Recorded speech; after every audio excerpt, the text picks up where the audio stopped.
Na pauta estava a recente decisão do governo de elevar o imposto sobre as operações financeiras, o nosso famoso IOF. E nós levamos aos membros do governo uma preocupação tanto da Câmara como do Senado de que essa medida foi encarada pelos parlamentares, os deputados e deputadas federais, principalmente na casa que eu represento, o senador Davi, me disse que também o sentimento dos senadores e senadoras é igual ao sentimento da Câmara, de muita insatisfação com as medidas do governo que vêm a elevar tributos. E como nós temos compromisso com o país, nós não chegamos e pautamos apenas a matéria que derrubaria a decisão recente do governo.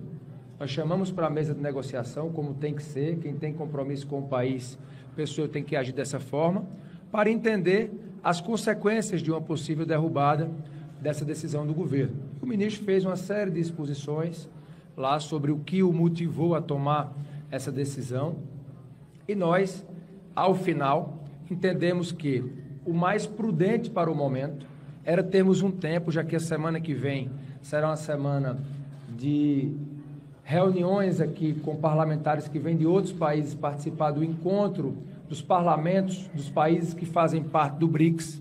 Nós não vamos ter as sessões normais na semana que vem, na Câmara apenas na segunda-feira, com pauta que nós acabamos de definir.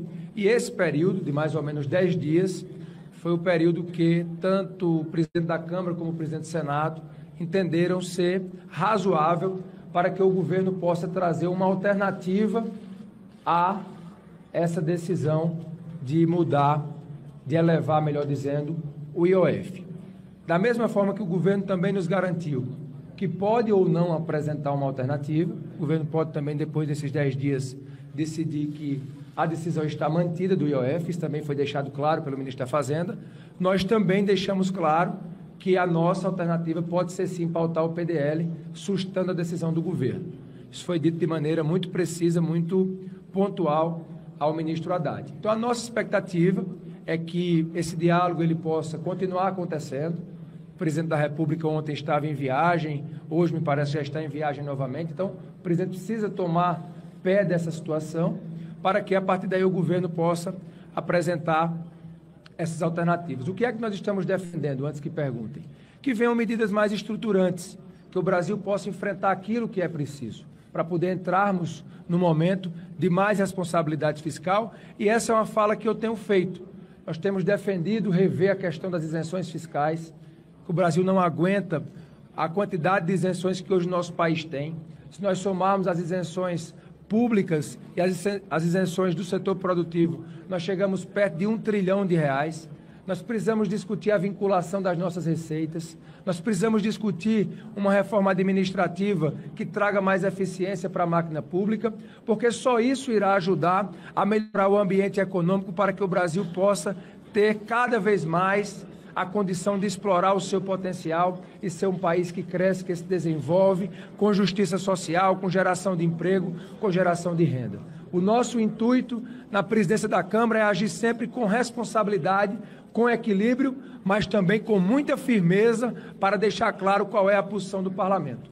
Nosso país está cansado de aumento de impostos. Há um esgotamento aqui na casa com essas medidas. E nós estamos aqui de público comunicando que a Câmara voltará a avaliar na semana seguinte, a semana que vem, a pautar o projeto de decreto legislativo que susta a medida do governo para as operações financeiras. Então, esse é o comunicado que eu gostaria de fazer e agora fico aqui à disposição das perguntas e esse foi o sentimento também do Colégio de Líderes aqui respaldado, aqui presente, para que o governo tenha esse tempo e a Casa possa aí analisar essas possíveis alternativas a serem apresentadas. É importante dizer que nós, na reunião de ontem, não esmiuçamos a medida como um todo. Nós estamos analisando, até porque o governo deve apresentar essas alternativas, trazendo os impactos de cada ponto do decreto e será discutido ao longo da semana. Com relação ao papel do Congresso, é importante dizer que se nós pautarmos o PDL, que é a vontade majoritária da Casa, a atuação do Congresso, principalmente com relação a emendas, será bastante afetada com o aumento até do bloqueio que foi proposto pelo governo e também o aumento do contingenciamento.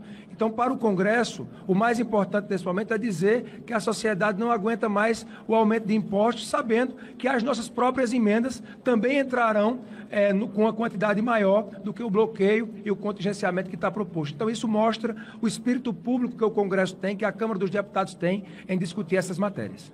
Olha, eu penso que quando nós temos um momento como esse, eu procuro sempre olhar de forma positiva as crises que enfrentamos, é quando, na verdade, as alternativas surgem para enfrentarmos os maiores e graves problemas que o nosso país tem. Nós entendemos que a solução que precisa ser dada tem que levar em consideração o restante do ano de 2025 e o ano de 2026. Existem medidas que, para serem tomadas, levam algum tempo, tipo noventena, medidas que têm que cumprir o prazo da anualidade. Tudo isso está sendo observado para que, dentre essas alternativas, possamos ter aí as possíveis saídas para resolver o problema fiscal.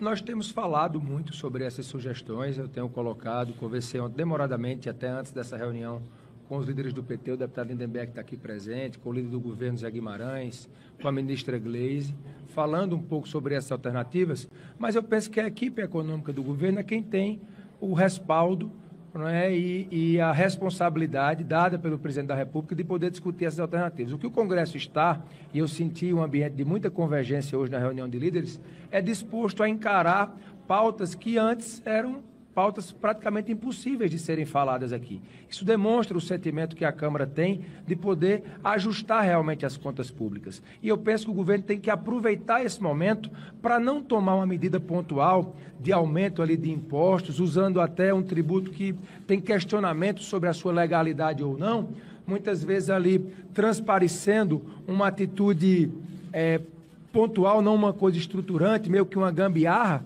do que nós podemos discutir algo de médio e longo prazo, que eu penso que é isso que melhorará o ambiente econômico, e não apenas aumentou-se a despesa, aí vem, dá um jeito, aumenta mais um tributo. Amanhã aumentou mais a despesa ou a receita não foi condizente, se aumenta mais um tributo. Então, é essa instabilidade e essa insegurança que afugenta investimentos, é isso que faz o país não ter um ambiente econômico estável para que as nossas atividades e aquilo que vai ajudar a desenvolver o Brasil fiquem prejudicados. Então, se nós tivermos um planejamento de médio e longo prazo, demonstrando responsabilidade fiscal, sinalizando para que nós tenhamos nessa estabilidade a condução, por exemplo, de rever a nossa alta taxa de juros, dando ao governo, ao próprio ministro Haddad, que respeitamos e confiamos na sua atuação, é o que irá fazer, penso eu, o Brasil crescer e se desenvolver ainda mais.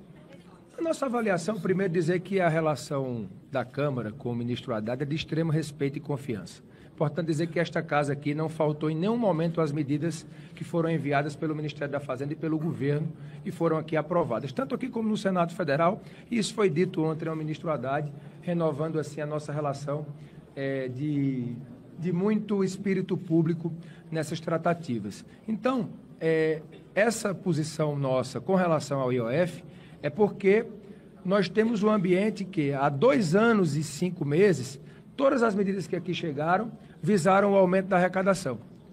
Não chegaram medidas revendo despesas. E é isso que o Congresso tem cobrado, é isso que a sociedade tem cobrado. Isso foi dito ao ministro de maneira muito clara. E ao Congresso, à Câmara ou ao Senado tomar esse posicionamento, por exemplo, que venha a ser de derrubada do decreto do governo, o governo terá que buscar alternativas, que podem ser ou tomar outras medidas ou tentar, de certa forma, rever a posição do Congresso, que eu penso ser a posição mais equivocada. Se o governo caminha no sentido de querer resolver aquilo que é decisão parlamentar com o Poder Judiciário, eu penso que piora bastante o ambiente aqui na casa. Tanto é que nós não tomamos a decisão, porque tanto eu como o presidente Davi poderíamos ontem ter pautado o PDL.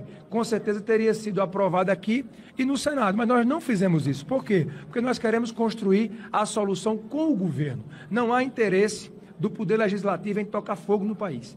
Nós temos compromisso com a nossa população, nós temos compromisso com o futuro do Brasil e penso que sempre em uma mesa, quando se sentam bem intencionados os poderes ali representados, é que onde verdadeiramente as grandes soluções aparecem.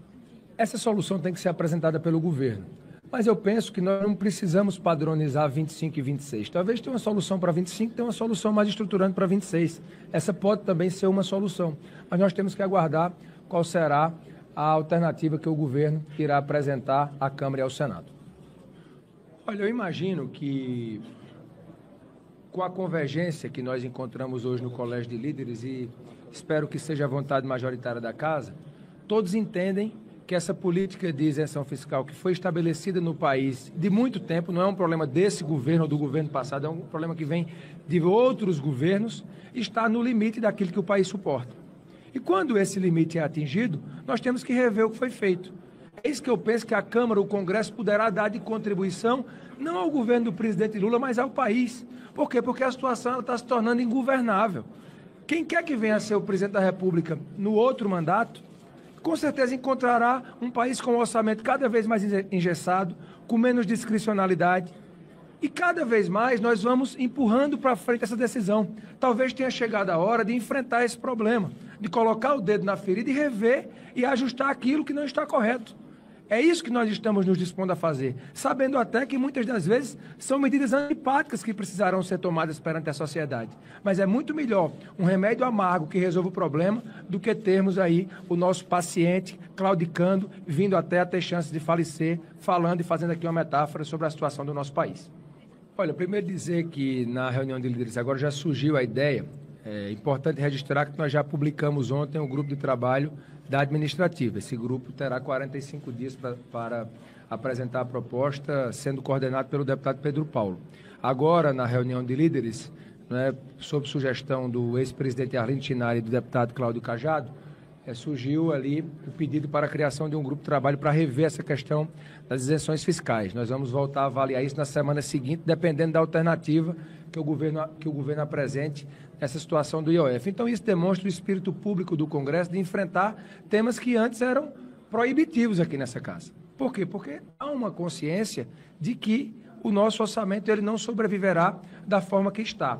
E sempre quando se traz essa questão para as emendas, quando o Congresso está dizendo aqui que quer votar um PDL para assustar uma decisão do governo que afeta as suas emendas, quando o Congresso está dizendo que quer aqui discutir, o Congresso não, a Câmara, falando mais da Câmara, eu penso que o Senado também tem esse sentimento. Quando a Câmara diz que quer enfrentar isenções tributárias, quando a Câmara diz que quer discutir reforma administrativa, nós estamos dizendo com isso que há uma consciência geral na casa, pode até ter uma divergência ou outra, de que precisamos rever o modelo atual.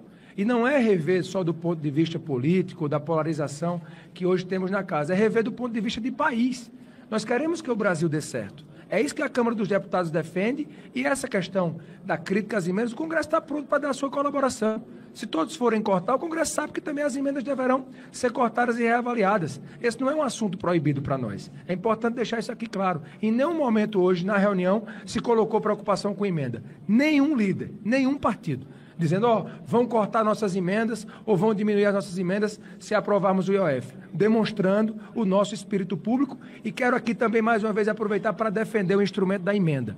Criminalizar a emenda é criminalizar a política. É uma atribuição do Legislativo, é uma atividade típica e essas emendas elas têm levado desenvolvimento para muitos recantos do Brasil que passam a ser enxergados pelo trabalho parlamentar. Coisa que não aconteceria se ficasse aqui restrita aos gabinetes de Brasília, porque muitas das vezes as necessidades que estão nos rincões do país não conseguem chegar até aqui. Só chegam até aqui por causa da representatividade política. É importante aqui defender o instrumento da emenda parlamentar. Repito, não temos preconceito. Se for para dar contribuição ao país, eu penso que todos os poderes têm que dar.